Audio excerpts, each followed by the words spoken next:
But anyway, I'm gonna get a little blog out real quick in the midst of it. Last night, me and Ron were talking in the room by ourselves or whatever, and I just started thinking about how I feel before a fight. You know, sometimes I have anxiety and stuff like that. The only fight that I didn't have anxiety is going up to the fight when the fight started was last fight or whatever. But a lot of times people are like, oh, you're not supposed to have fear, you're not supposed to have any anxiety and stuff like that, and you, especially kind of like in the Christian realms and stuff like that. Well, that's nonsense, because I don't want to hear that. I thought about a scripture that says, be ye of good courage. And I thought about it, I said, how can you have good courage in something if you ain't afraid already? You have to be afraid to have some type of anxiety to even have courage. Because it don't take courage for something that you ain't afraid of or don't have any type of anxiety to do. But the big thing of it is when you do have some type of anxiety, you do have some type of fears, you still keep moving forward anyway. And in those processes you're moving, doors open and you realize it wasn't as bad as you thought it was. Feelings basically follow actions, you know.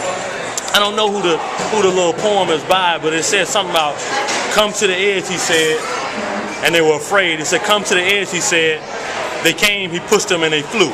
And I think a lot of times in our life, we get afraid to go to the edge, but somebody in our life, whether it be God, whether it be a coach, whether it be a trainer or something, once we actually do what they're saying, even out of that fear, once we get there, they push us, and we realize we can fly and go to another level. So that's just something I thought about last night that's been on my brain. I just want to, you know, push that to you guys. So don't get discouraged, don't get mad when you have some type of anxiety. That's one of the things that make you feel alive. Like you're in Vegas. Right now we're in Vegas. You see a lot of people on the crap tables. They're playing a lot of games and stuff like that. They got a lot of anxieties a lot of times, but it's kind of a good feeling, you know, kind of in most times, especially when you win. And the most risk you have in something, the more kind of anxiety you're gonna have. So if you don't ever have any anxiety about nothing, I bet to believe you're pretty much not doing nothing worth doing. So that's all I'm gonna say, guys. So step out on a limb and actually do something that you're afraid of doing. Don't take this stuff to the grave with you, because there's a lot of people in life got a lot of ideas, a lot of things that they want to do in life, but they're too afraid to step out of their comfort zone and do it. And they're gonna take all these cure for AIDS, these big things they could do in life to the grave with them buried. So that's it for today. I'm done. Y'all got anything to say, guys? Yeah, y'all care about Marshall.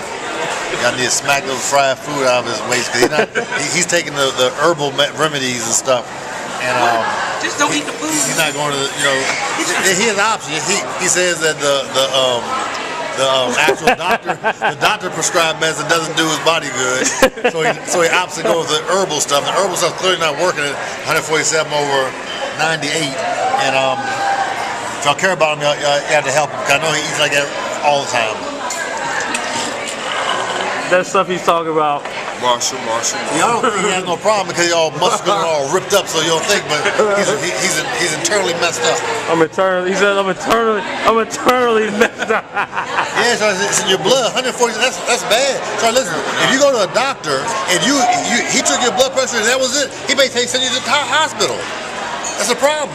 He'll put you on medicine right then and there, upper dosages. All right, guys. I'm gonna put it back. I'm gonna put it back to me. You know I'm gonna talk, so I can't let him have the end joint like that. It just ain't my nature. Are you eating good? Yes or no? Put yourself on the camera. D'Angelo, who can hold the camera right now? I can hold the camera. All right. Now, because we work on the yes and no.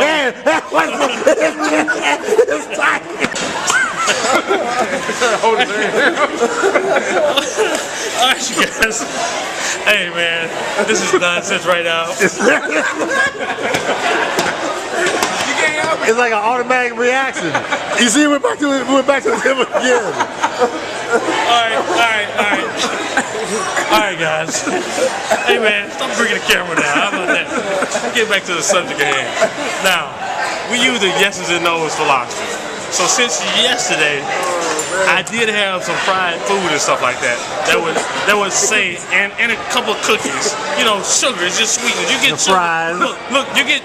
That was your fry you gave me. I didn't eat my fries. Right, I didn't eat my fries. No, you ate my fries. You gave me a fry. You took the whole. You took all. Did you take my catfish and fries yesterday? I didn't eat the fries. Yes or no? I ate the catfish. I did. No, he did. No, come on. Did I eat the fries? See, you can't say. Did you eat any fries? Yes or no? Hey man, I'm not, I plead the fifth.